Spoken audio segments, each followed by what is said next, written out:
télévision Mbote, bisika bozomi partout dans le monde entier pour nous biso à travers la chaîne YouTube de Congo Live. Oui, mais ça le actualité politique ya mbongo na biso Congo. Le penza tozali na kati ya UDPS, tokokuta na bongo na président Mia qui ozali moko ya président na kati ya parlement debout ya UDPS na penza tokosola sur ba question d'actualité, tokosola sur UDPS pe na actualité mususu ezali kotambola na mboka na biso Congo. Mbote président Mia qui Mbote maman journaliste. Bonne santé. Nazak bien, Kimia, très bien, tout bien, vraiment, parti na biso UDPS, c'est ce qui est bien. Mokonzi Yamboka, Fumu Yabola, Fachi Béton, très bien, la paix et sécurité, bientôt, Bolingo vraiment, Netendi à Congo. Boni parti na UDPS, na moni Kimi Ekoti, Mikola qui chef de l'État, fait son temps Tshisekedi, Ayambaki, président AI Jean-Marc Kaboun, pe na CG Kabouya na Kolani sama ba discussion et Bimaki, yaba Paul Chilumbu, yaba Jacques Men Chabani, tout le chef de l'État, c'est comme ça qu'on voit parti, il y a Jean-Marc Kaboun na Kabouya. Chef de l'État, Kado Lobiwana, Ayambaki, Zalaka Dimanche, il y a semaine au Kuna, Ayambaki, Jean-Marc, pas de summé intérim. Il y a autorité morale Nabiso, il y a président du peuple congolais, Ayambaki na CG Kabouya Augustin, parce que là qui m'a cambélé, il y a parti Nabiso, parce que là qui, tant parce que là, Lobine Yango, de AI Jean-Marc, qui est nommé porte-parole adjoint. Simon, Kalenga, qui papa Simon. Kalenga, comme intérimaire porte-parole. Parce que Sumé, intérimaire, il y a Paul Chilumbu. Paul Chilumbu a toujours porte-parole. Non, ce n'est pas le moment où il y a troublé. C'est un moment où il y a unité, un moment où l'Union fait la force autour de Fati pour la paix et la sécurité. Tant que les médias, que le Bambabé est parti, toujours quand ça bangoune dans il y a parti Nabiso, ce n'est pas le moment où il y a division, c'est un moment où il y a autour du peuple congolais, autour où il y a unité, il y a Mokonzi Mboka. IDPS est comme un patrimoine national, est comme un parti à Congo Mobimba. Pour nous rebondir, ils allaient passer, ils allaient partir à Congo. Non, c'est quand on a battu qui est na Mobulu, battu Kablo Rwanda, ils ont un moment il y a unité. Mboka mututu avancé, ils ont un moment où mututu avancé, azala bien. Kalamingité mututu avancé vraiment, Mboka refungwa mabatu ba kozamisala, kalamingité. Moi Mboka Miake, Mikolo qui chef de l'État penasa qui conseil de ministre malgré état d'urgence chef de l'État ça qui ba ministre lokola Momesano parmi ma point on pena basola qui na au cours ya conseil des ministres ba qui surtout ba évacuer ba prisonnier au bazali bongo na prison Makala parce que quand tu ba tanga qui peut point il y a moi Mboka Vital Kamerhe au déjà au nini cours que se prononcer mokola les 11 mais toyoka qui ba pesa qui ba bibe ko ba loba qui était moi Mboka Kamerhe abima ndenge penza ndenge moi maladi ezali kuna na Makala esengeli ba bimisa ye mais ba tout ba bimikoloba ce que ba bimisi Kamerhe bongo edika pendo asala bambule belé kuna pourquoi pas koza mesure Kamerhe ba ko luka neta za mesure pote abima po maladi oyo ezali kuna prison Makala. Merci vraiment na motuna vraiment Fati au travail makasi pour le Congo. C'est la première fois dans l'histoire d'Afrique, la Bible Afrique. Tous les présidents politiciens, Eza Félix. Mokonzi Mboka a cela qui venait 29e conseil des ministres. Et cela qui na Oya, na commune Yangalema. Et banda qui 14h40, et cela qui 23h55. Et cela qui conseil des ministres moko ya haut niveau stratégique. Surtout autour de la paix, sécurité et pandémie Covid-19. Baloba qui 4 points.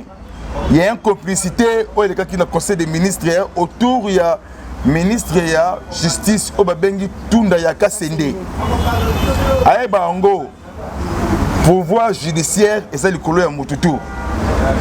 Moment ce que j'ai commis au Toyiba Kimbongo ya Mboka, Mbongo ya peuple congolais. Maman, il y a beaucoup de femmes qui souffrent. Le peuple congolais a souffert. Les femmes violées au jour pour la matière première. Tunda Yaka Sende, va jouer politique, va évacuer, va prisonnier, na kati ya Makala, va sengela, va bima, parmi wana pe batsa Kamerhe. Liberté provisoire exatée. Exatée. 100 jours, Mbongo Tui, Mboka. Et Ibama. Première fois dans l'histoire, il y a Congo, il y a Afrique. Bakanga directeur de cabinet na Congo, il y a Vital Kamerhe. Vital Kamerhe aza mutu mukete ya mutu munene ba imboka partout audience ezali fixé vraiment le 11 mai.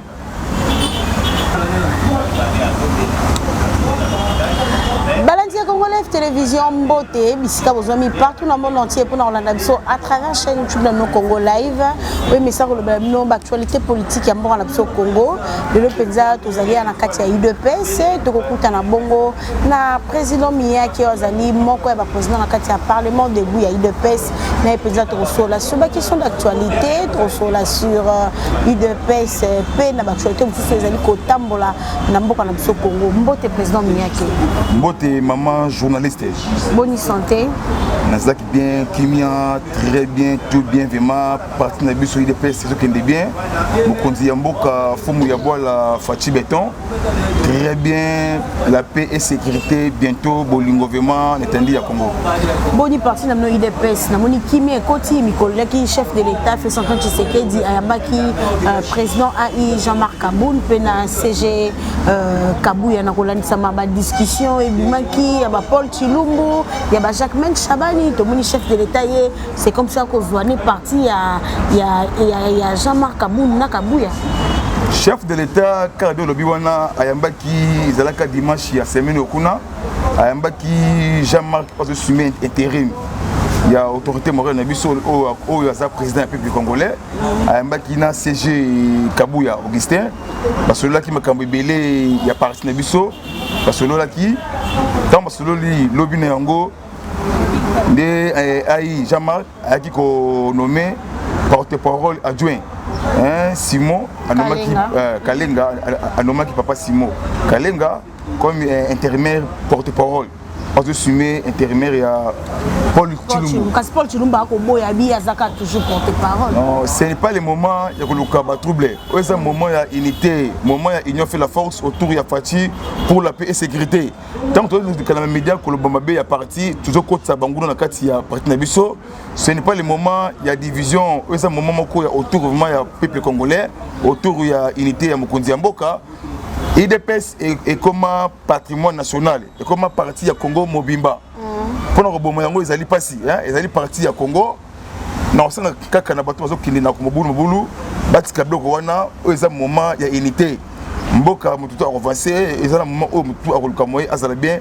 Kalamingité mututu a avancé vraiment, Mboka refungwa mabatu ba kozami sala, Kalamingité. Moi Mboka Miyake, Mikolo qui chef de l'État penasa qui conseil de ministre malgré état d'urgence chef de l'État sangisa ki ba ministre lokola Momesano, parmi ma point on pena ba sola qui na au cours ya conseil des ministres ba qui surtout ba évacuer ba prisonnier au bazali bongo na prison Makala parce que quand ba tanga ki pe point il y a moi Mboka Vital Kamerhe déjà nini cours que se prononcer mokola les 11 mais toyoka ki ba pesa ki ba bibe ko ba loba ki était moi Mboka Kamerhe abima ndenge penza ndenge moi maladi ezali kuna na Makala esengeli ba bimisa ye mais ba tout ba bimikoloba ce que ba bimisi Kamerhe bongo edika pendo asala ba mbule belé kuna pourquoi pas koza mesure Kamerhe ba ko luka neta za mesure pote abima po maladi oyo ezali kuna poza Makala. Merci vraiment na motuna vraiment Fati au travail makasi pour le Congo. C'est la première fois dans l'histoire d'Afrique, la Bible Afrique. Tous les présidents politiciens, Eza Félix. Mokonzi Mboka a cela qui 29e conseil des ministres.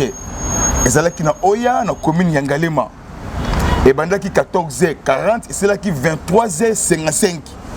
Et cela qui conseil des ministres moko à haut niveau stratégique. Surtout autour de la paix, sécurité et pandémie Covid-19. Baloba qui 4 points. Il y a une complicité où il y a un conseil des ministres autour de la ministre de la justice au Babengi Tunda Yaka Sende. Aïba Ango, pouvoir judiciaire et ça le colo ya Mututu.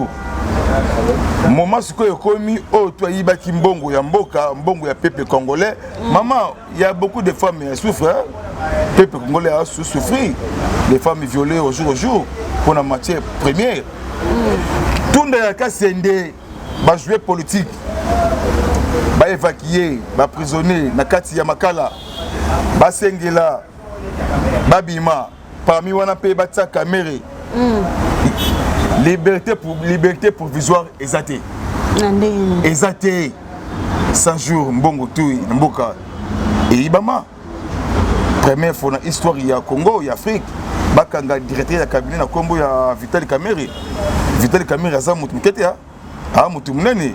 Ba imboka partout audience ezali fixé vraiment le 11 mai. Audience ezali comment ni matu de ka sindi bazana mémoire balingi ba politiser justice. Pas de ingérence na kati ya justice ya mboka. Tika justice esala musala na yango. Bayebi ke mwana ya mboka Vital Kamerhe azana problème ya makasi na justice. Premier dossier au basingaki liberté provisoire. Baboy yango. Deuxième baboy yango. Vital Kamerhe a compris. Makamba sala ki bientôt et cause de la condamnation. A mon côté. N'a jamais les amis. Oya ba maison préfabriquée. Libanais wana. Aza très malade. Aza maladité. Aza maladité. Aza qui évacué mikolo wana. Na kilingali mabapesa ka yeso médicaux azongi sur na président makala. Batika ba bloc wana ko sala batu ba maladie. Jean-Marie Kassamba ko sala montage moko. La photo a photo Kamerhe na mbeta lobe. Eza nzoto wana eza nzoto ya Kamerhe te. Eza nzoto ya basketteur comme on a Kelly. Azali basketteur aux États-Unis, azalaki contaminé na pandémie coronavirus. Tina niveau ya télé 50 pour ça la montage moko. Justice baimboka déjà ba rejeter liberté provisoire ya Kamerhe. Le chef de l'État sur le candidat na conseil des ministres abimisa pe Kamerhe parmi bateau ba ko luka basenga bango grâce pondenge bokono wana kotina makala bongo le so ko sala yango te yemoko alobaki yango na ba média na biso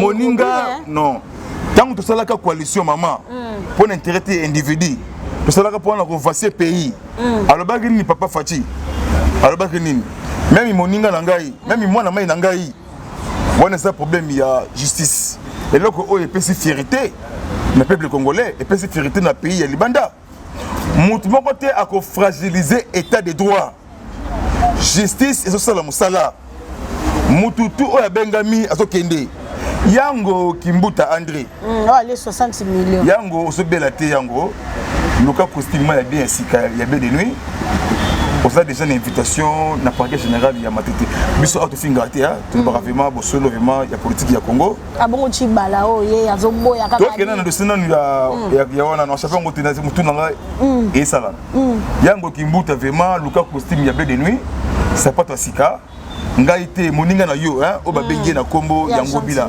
Chantini a pandio devant ba média ya Congo 65 millions tala monta otiki nyongo na kati ya hôtel de ville soka bazu 1 million batina banque ba jeune entrepreneur ba vivre vie bien et ba defa crédit ba jeune congolaise de biso o basana ba sala ba cabine na ba $100 $40 $30 mukoni abala mwasi mukoni ni jeune wana aluka moye asima $3000 to boy makambo wana na mboka esila yo monte tongo lobi ke Kamerhe azui liberté provisoire Congo lingani balobi to boy Fati omemi ngambu c'est ça congolaise amoni ke état de droit et puis bango confiance babi ke to mbongo na ezonga na caisse à l'état bango bi ba bénéficier mbongo e bungi 370 millions intérêt yanga na yo zela kata mbongo voilà mais babi di traditionnel liberté provisoire ou tena kingakati Joseph Kabila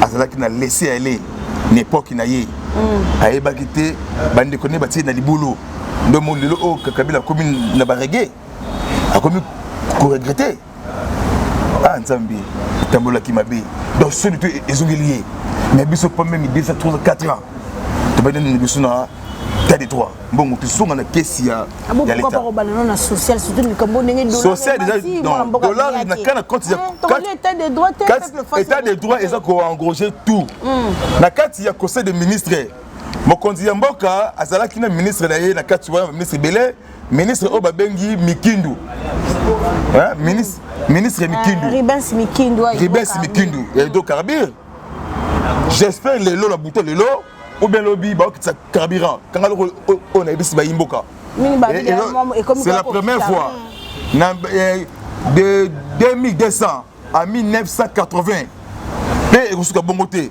malembe pe banque centrale bazalaki na ba réunion na ministre ya budget pour okitisa dollar ekokita ekosuka ndenge ezalaka te ekokita mingi te eloko tu ezalaka mbala moko te ezalaka malembe mboke baby 20 ans et baby 32 ans Mobutu et baby 4 ans Moussé quand mbala moko bonga jamais et que les malembe hein faut travailler massivement avec Big Rouge vraiment on travailler massivement moi mboka to betano affaire Tambo Mwamba au mikolo l'équipe penza a Emileki mwana mwasi o penza longonya esala penza la mwana mwasi hein Emileki mwana mwasi kuna na Sénat biso to bike Sénat chambre haute eza chambre moko eza esika moya bato ya bwanya mi pe bato baza mikolo hein bazaka kuna kati Sénat kasi Sénat comme loko moko ya bosoto ko Emileki mwana mwasi na miso bato pote mwana mwasi wana bijou goya ameka kolobela Tambo Mwamba asala kaka misalo basala kuna na samna Sénat ameka ko se justifier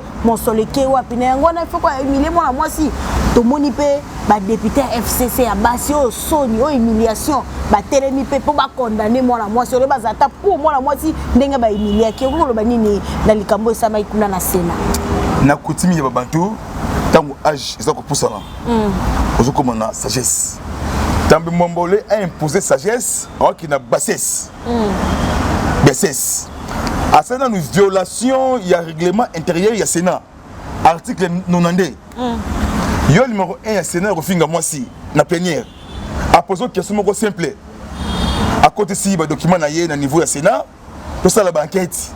Au sali, mais ça, les salis, bon, combien? Et bien, si 4 millions, bon, on est équivalent. Bango pour la bango 4 millions de dollars 1000 francs. 100 000 dollars, ils ont duré $1. Makamana tout et sili. Il y a ko finga moi si on a au benga plusieurs fois. Dans le niveau moko médiocrité, indiscipliné politique. O ya sali wana. Tambo Mwamba déjà moi si on a bijungo ya a aussi ko déposer plainte na cour de cassation. Basamba na ye a déployé ba makambu ya lobaki wana mais Tambo Mwamba bientôt vous allez arrêter devant justice au moins nza mendenga mamamutu politique ya haine jalousie et simbarate tala le ovia Tambo Mwamba comme le insécurité yemo ga mi créer mi que l'insécurité et Tchène Mambulumba a vie a combattu na 84 ans mais a combattu na beaucoup de sagesse a sali accord à Saint-Sylvestre a sali accord d'Addis Abeba pour la paix et région ya Grand Lac mais Mwamba politique à jalousie simbarate, il y a haine et simbarate, tel le oyo. À ça, la violation article 85. Ndé bazawa na barosala mabe contre Fati barolonga été. Na avion na bombarda kakuna. Mais dossier wana ba dossier belé tala. Dossier wana ezola mukati. Bango bazo précipiter car le bazonga. Bazonga na quel mécanisme? Déjà Kabila a des mandats finis, sénateur en vie comme ancien président. Je dois finir tout le bagage solo pour na pena biso.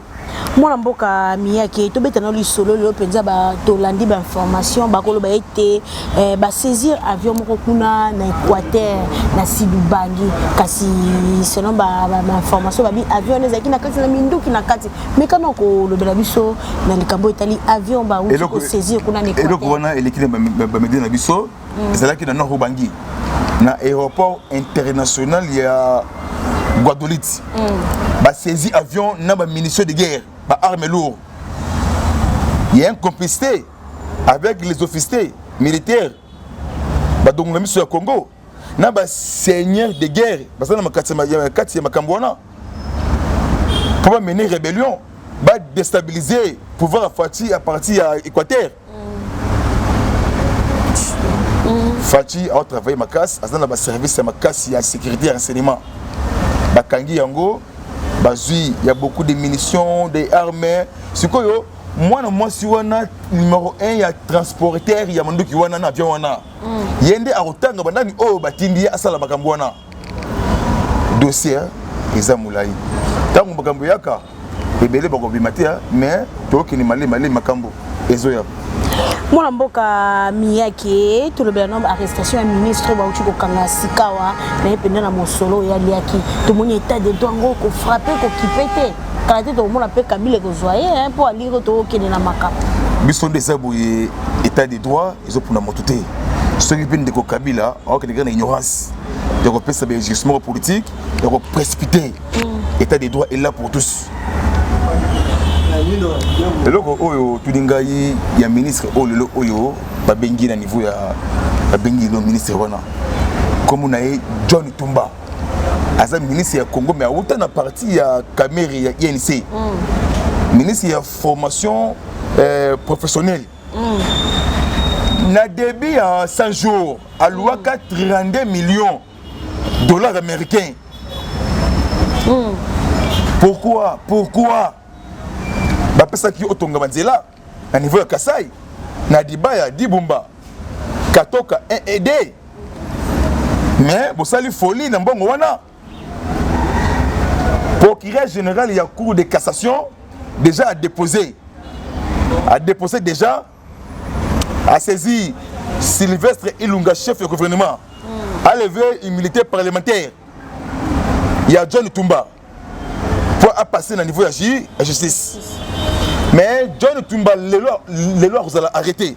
Les lois, vous allez arrêter. 32 millions de dollars américains. Ah, Kabila, c'est là qu'il a laissé aller vraiment. État de droit, eza pour l'engagé pour la mututu. État de droit pour nous mututé. Ezalanga, ezalayo, ezalaye, état de droit. Et salam salam. Mutu mon côté a fragiliser état de droit azaté. Complicité. Baluka moyen ba fragiliser état de droit. État de droit. Et bandi Moussala, Tibala. Hein, Tibala bientôt. Makala. Thomas Louaka, soki a solo bientôt. Mbala moko na prison Makala. Abi makala ngo babongisa ki mwana mboka ni ki tobetana lisolo ya humiliation oyo makambo sonyo penda komona bolumbu ya pasteur Mukuna après avoir kotelemela Kabila kolobela sur éveil patriotique to mona ki pasteur Mukuna kolala ta kolobela ka sur éveil patriotique Mukuna esengela kangama ameka ki pe ko bongisa plainte pona ke ko déposer pona Mukuna to mona ki débat obasa ki na Jean-Marie Kasama na plateau penda ndenge Jean-Marie Kasama banda kolobela ndenge alia bambonga Kabila ndenge banda ko soutenir Kabila kasi to le to la muki to moni vidéo moko ko tambola mutakala ya pasteur Mukuna ko koloba nini likambo wana likambo penda son ba imboka boka bien vivement pasteur Mukuna aza fils du pays a congolais na province ya Kasai azo bundela Congo la biso azo bundela c'est la démocratie ça na droit ya kosala Congo ndenge alingi mais biso ba bien ki oyo autre président vraiment debout bisika bazali na pesi président Keyombo TV bisika zali ministre ya santé pasteur Mukuna basali émission nande ko Jean-Marie Kasamba baleki na plateau mais lobby na yango ba vidéo kana butu wana ebimi c'est bazala machine ya ko sala montage ngai nazo lobate ki Kasamba hein? Parce que moi fait la politiquement avec beaucoup de sagesse ya Etienne wa Mulumba parce que Jean-Marie ezama kamunaye mbula et loko nanu ezabimaye pourquoi bossa muninga na émission muninga lobi aucun montage na niveau ya Tchango Kabila zonga Chinarambo zonga akozonga na quel mécanisme avec billet 5000 francs après au sous montage na likambu ya Vital Kamerhe na hôpital mais yete au sali montage pelobi na yango sous montage ya pasteur Mukuna ngana koloba boye ya ko salir mutu et ça déjà ma bien niveau ya justice pasteur Mukuna loba ki déjà à lobby parce bangaye ba yebi ki déjà apporté Kabila plainte na ba massacre au niveau ya Kasana na ba élément oyo ko sa bango kala mingi te montage lokuta pour na koluka moyen ya ko distraire population congolaise tous un problème il y a le 11 mai et que la première fois histoire ya Congo audience il y a Vital Kamerhe na kombo ya loi kaningile Niking alliance Niking et que la première fois histoire ya Congo oui que t'as la congolais Fati okomona Fati to boy c'est ça population congolaise bravo c'est que ba pesi confiance na justice état de droit et bandi musala motuté a fragiliser vision ya état de droit ya Etienne wa Mulumba to bundaka pona polo telipate to bundaka le peuple d'abord tobundaka peuple à se retrouver. Parce que bon on a Fati azoloba. Toujours avec stylo rouge. A travaillé beaucoup hein. Comme la Souka, président Miyake, Lelo Penza, ne mon ansemi, au Penda Meka ko revendiquer ba droit na yo ba kangaki azaki kuna na ba policier kuna Lelo to monia kenda ki kuna na CNPP ba meko sala ba déclarer que ne mon ansemi a un problème mental kasi ning ba ko lo ba été za lokuta ne mon ansemi bazane normal kasi to moni pe moko lobby ba soldat au Penza ba policier ba yiba ki bongo biloko ne mon ansemi to ba kenda ki ko arrêter lobby bazaki wana pona ko mais quand un peu que ça la analyse par rapport à ça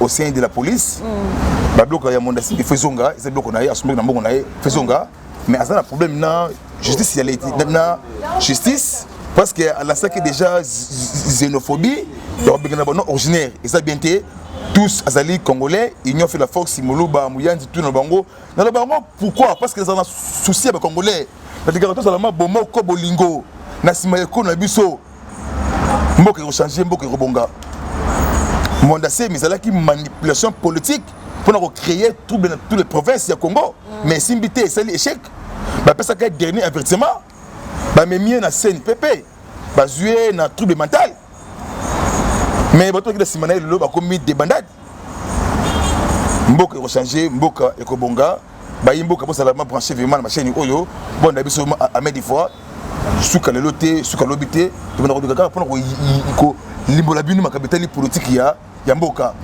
arrestation ya Kamere et sali agitation interpellation aujourd'hui les lots il y a ministre il y a formation professionnelle John Tumba et sali les sous agitation et des bandades politiques siko baso loba bakomi ko banga mambouye lobby yo mais habité est-ce que lobby yo t'as le coup la kimbuta affaire ya gopas mais Fati a donné mot d'ordre et instruction na gouvernement congolais ba mener enquête na RVA ngala poche na na $10 ezangati mais chaque jour nazo ko se pulmoner voilà ngaki musika et pas mokonzi ya mboka et pas la population congolaise Congo erotelema Congo viva peuple congolais viva boyoka te biyoka yoka bopesa confiance na parti mboka ekobonga mboka malembe za kobonga bientôt social yangolo le bata bato dundu ba Congo yangolo bientôt la paix sécurité bientôt merci mingi mwana mboka Miyake Balandia Congolais Télévision, merci pour vos acquis et belé. Alors, on a vu ça dans mon amboka mia qui a dit qu'on a catché deux pèses. Là, il peut être sur la question d'actualité en Congo. Si quand on a souka, merci d'avoir découvert ma caméra Guy Botombela. Merci d'avoir partout dans le monde entier. Mon vieux c'est les Tunga de Lausanne, Bambote na Jean Paris Talapamba depuis Suisse, Bambote na yo, Nabosanité les grands Saoudiens. Michel Lenvo, j'en suis bon poste social depuis États-Unis. Mon vieux Roger Louma, mon président Félix. Audience Ezali, comment ni ma tout de la casse de Bazana Menora, balingi ba politiser justice. Pas de ingérence. Nakati ya justice ya Yamboka. Tika justice et ça la musala na yango. Bayebi ke mwana ya mboka Vitali Kamere azana problème ya makasi na justice. Premier dossier o basingaki liberté provisoire. Baboy yango. Deuxième baboy yango. Vitali Kamere a compris. Makamba sala ki bientôt et cause de la condamnation. A relekaye mon côté. N'a jamais les amis. Oya ba maison préfabriquée. Les banais wana. Aza très malade. Aza malade. Azala ki évacué mikolo wana. Na kilingali mabapesa ka yeso médicaux bazongi sur na président makala. Batika ba bloc wana yokosela batu ba malade. Jean-Marie Kassamba ko sala montage moko. Na photo a te photo caméra na mbeta lo. Eza nzoto wana eza nzoto ya caméra té. Eza nzoto ya basketteur comme on a Kelly. Azali basketteur aux États-Unis, azalaki contaminé na pandémie coronavirus. Si na niveau ya télé 50 pour ça la montage moko. justice Baimboka déjà va rejeter liberté provisoire. Ah bon, le chef de l'État sur le commission un conseil des ministres abimisa pe caméra parmi bateau bako luka basenga bango grâce pondenge bokono wana continue makala bon le so ko sala yango te yemoko alobaki yango na ba média na biso moninga non tant que sala ka coalition maman pour l'intérêt individu to sala ka pour na revacer pays alobaki ni papa Fati alobaki nini même moninga na ngai même moi na mai na ngai wana ça problème ya justice et là que o epesi fierté le peuple congolais epesi fierté na pays ya Libanda mutu moko te ako fragiliser état de droit justice et ça la musala mutu tu o ya bengami azokende yango Kimbuta André les 60 millions yango osobela te yango luka costume ya bien sika ya bien de nuit on a déjà une invitation na parquet général ya matete biso auto fingate ha tu pas vraiment bosolo vraiment ya politique ya Congo abongo chibala o ye azoboya kaka to kena na dossier nanu ya wana na chafon ngo tena mutu nanga et ça là yango Kimbuta vraiment luka costume ya bien de nuit c'est pas toi sika ngaite moninga na yo hein o ba bengi na kombo yango bila Chantini a panzio devant ba média ya Congo 65 millions tala monta otiki nyongo na kati ya hôtel de ville soka bazu 1 million batina banque ba jeune entrepreneur ba vivre vie bien mais ba defa crédit ba jeune congolaise de biso o basana ba sala ba cabine na ba $100 $40 $30 mukoni abala mwasi mukoni ni jeune wana aluka moye asima $3000 to boy makambo wana na mboka esila yo monte tango lobi ke caméra zu liberté provisoire Congo lingani balobi to boy Fati omemi ngambu c'est ça congolaise amonike état de droit et puis bongo confiance babi que tant bongo na ezonga na caisse à l'état bango bi ba bénéficier mbongo e bungi 370 millions intérêt yanga na yo ezana katsa mbongo voilà mais babi di traditionnel liberté provisoire ou tena kinga kati Joseph Kabila azalaki na laisser aller n'époque na ye ayebaki te bande kone batie na libulu ndo molelo o Kabila commune na barege a commis ko regretter ah nzambi tambola ki mabe donc ce tout ezongelié mais biso pas même 2 3 4 ans to ba den biso na tas de droit bon tu songa na kesi ya l'état pourquoi pas na social surtout le kambo ndenge dollar social déjà non dollar na kana compte ya état de droit état de droit eza ko engroger tout na kati ya conseil de ministre mokonzi ya mboka azalaki na ministre na ye na kati wa ministre Belé ministre Obabengi Mikindu hein ministre Mikindu Ribens Mikindu et do carburant j'espère le lo la bouteille le lo ou bien lobby ba kitsa carburant quand on a bisi ba imboka c'est la première fois de 2200 à 1980 pe ekosuka bongote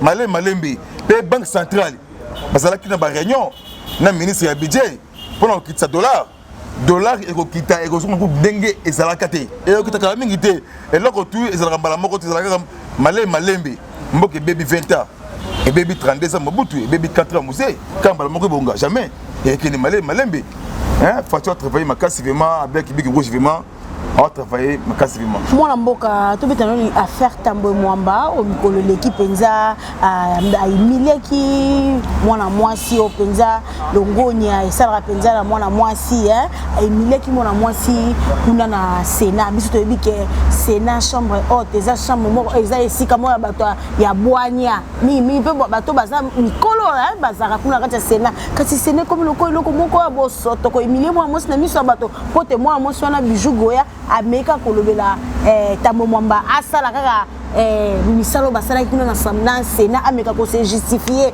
monsoleke wapi na yango na faut ko Emileki mwana mwasi to moni pe ba député FCC ya basi o soni o humiliation ba telemi pe po ba condamner mwana mwasi o bazata pour mwana mwasi ndenge ba Emileki ko loba nini na likambo sama kuna na Sénat na kutimi ya babantu tango âge ezako pusana ozoko mona sagesse Tambo Mwamba a imposé sagesse alors qu'il a bassesse. Bassesse. À ça, dans une violation, il y a un règlement intérieur, il y a Sénat. Article 92. Il y a le numéro 1, il y a Sénat, il y a moi si, la plénière. a posé une question simple. À côté si le document na yé na niveau du Sénat, tout ça la banquette. Au sali misale sali mbongo combien? Et bien ici 4 millions. Mbongo wane ekiwa. Bango pour la bango 4 millions de la 1000 francs. 100 000 dollars ils ont duré $1. Makamana tout et sili. Yako finga moi si wana obenganga plusieurs fois. Dans le niveau moko médiocrité, indiscipliné politique. Oya sali wana. Tambi mwamba déjà moi si wana bijungo ya a oti ko déposer plainte na cour de cassation. Basamba na ye a déposer ba makambu ya lobaki wana mais tambi mwamba bientôt vous allez arrêter devant justice au moins nza mendenga mamamutu. Politique ya haine, jalousie et simbarate. Tala le o via mwamba comme le insécurité. Yemo ga mi créer une insécurité et tiens mamulumba à vie. A comme que na 84 ans. Mais à comment qu'il a beaucoup de sagesse. A sali accord à Saint-Sylvestre, a sali accord d'Addis Abeba pour la paix et région de Grand Lac. Mais moi, politique à jalousie Simbaraté, il y a haine et Simbaraté, tel le oyo. A ça la violation de l'article 85. Ndé bazawana ba osala mabe contre Fati ba longa été. Un avion na bombarda kakuna. Mais dossier wana ba dossier belé que tala. Dossier wana ezola mukati. Bango bazo précipiter car le bazonga. Bonjour, on a quel mécanisme? Déjà Kabila a des mandats finis, sénateur en vie, comme ancien président. Je dois finir tout le bagage solo pour la peine à biso. Moi, je suis tout bête dans le solo, le penza ba tolandi ba information, ba kolo ba été ba saisir avion moko kuna na Équateur, na Sidubangi, kasi selon ba information ba bi avion ezaki na kati na minduki na kati. Mais quand on ko le bela biso na likambo itali avion ba ou ko saisir kuna na Équateur. Et donc on a électré ba medina biso, c'est là qui na Nord Bangi. Na aéroport international il y a Guadeloupe. Bah saisi avion na ba munitions de guerre, ba armes lourdes. Il y a une complicité avec les officiers militaires. Bah donc la mission au Congo. Na ba seigneur de guerre, bah ça na makati ya makambwana. Pour mener rébellion, bah déstabiliser pouvoir Fati à partir à Équateur. Fati a travaillé ma casse, a dans le service à ma casse, il y a sécurité et renseignement. Bakangi yango, bazui, il y a beaucoup de munitions, des armes. C'est quoi yo? Moi si wana numéro 1 il y a transporteur, il y a mandu qui wana na avion wana. Yende a otanga bandani o batindi asala makambo wana. Dossier eza mulai. Tango makambo yaka ebele bako bimatia mais to ki ni mali makambo ezoya. Moi mboka miyake tout le nom arrestation ya ministre ba uti ko kanga sikawa na ependa na mosolo ya liaki to moni état de droit ngo ko frapper ko kipete kala te to mona pe Kabila ko zoyer pour aller to kene na maka biso ndesa boye état de droit izo puna motuté ce qui pende ko Kabila o ke na ignorance de ko pesa be jugement politique de ko précipiter état de droit est là pour tous.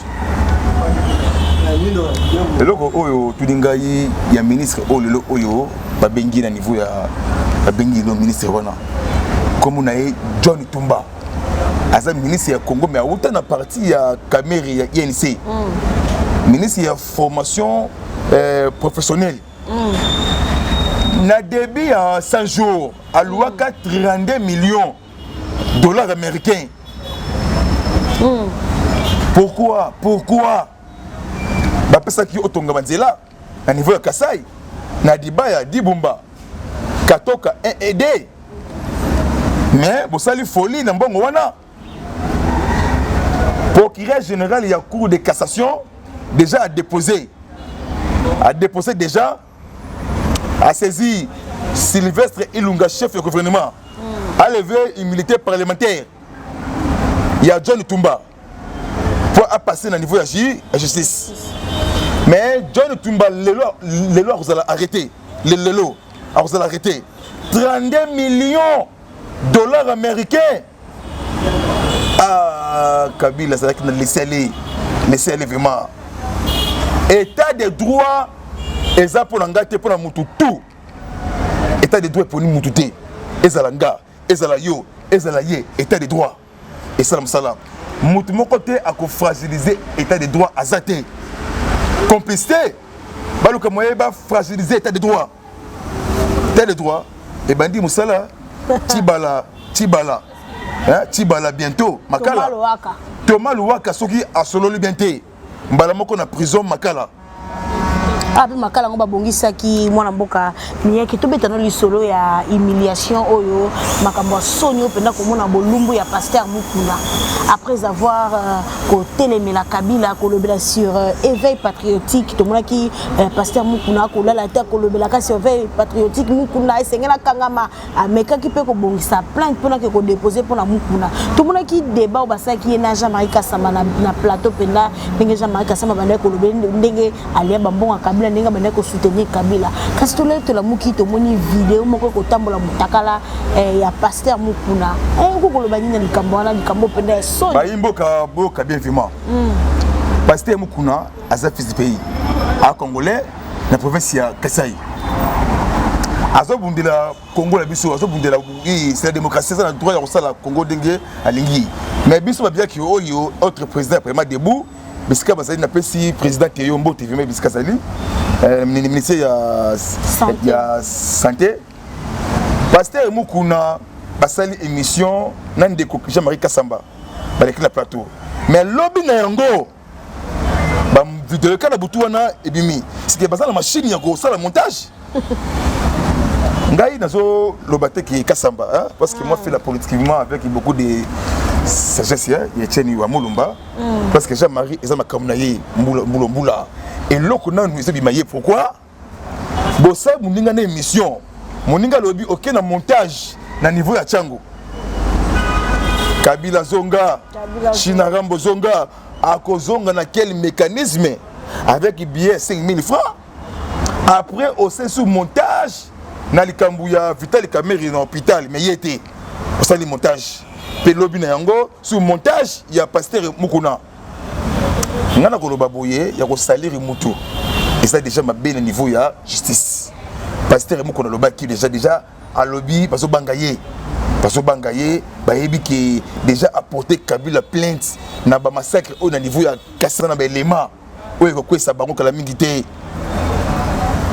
montage lokuta pour na koluka moyen ya ko distraire population congolaise tous un problème il y a le 11 mai et que c'est la première fois dans l'histoire du Congo audience il y a Vital Kamerhe na kombo ya Luwaka Ningile Niking alliance Niking et que c'est la première fois dans l'histoire du Congo oui que t'es la congolais Fati okomona Fati to boy c'est ça population congolaise bravo c'est que ba pesi confiance na justice état de droit et bandi musala motuté ko fragiliser vision ya état de droit ya Etienne wa Mulumba to bundaka pona polo telipate to bundaka le peuple d'abord to bundaka peuple à se retrouver parce que bon on a Fati azoloba té toujours avec stylo rouge a travaillé beaucoup hein.